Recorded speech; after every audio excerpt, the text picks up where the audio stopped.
Hello friends, చూసారా balloon frock ఎలా వచ్చేసిందో? హ్యాండ్స్, నెక్ అండ్ ఇది బెలూన్ ఫ్రాక్. ఎంత విలంబరంతో గేరాతో క్యాన్ కూడా మనం ఏమి యూజ్ చేయకుండా ఫినిషింగ్ చూసారా? ఒక్క కుట్లు కానీ ఏమీ బయటకు కనపడవు. ఇలా ఉండటం వల్ల ఏంటంటే మనకి కుట్లు రావటం వల్ల పీచులు లేవటము, త్వరగా క్లాత్ అనేది పాడైపోవటం అవుతుంది. సో అలా లేకుండా ఇలా బెలూన్ ఫ్రాక్ స్టిచ్ చేయించుకున్నాం అనుకోండి, ఎక్కువ రోజులు వస్తుంది. ఇక్కడ కూడా ఏబీ కుట్లు రావు, ఎక్కడ కూడా కుట్లు ఊడకుండా కనిపించకుండా ఎంత నీట్గా వస్తుందో.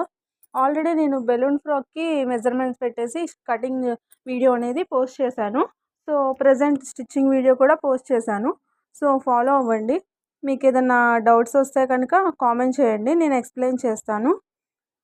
So please like, share, subscribe my YouTube channel. Thank you all.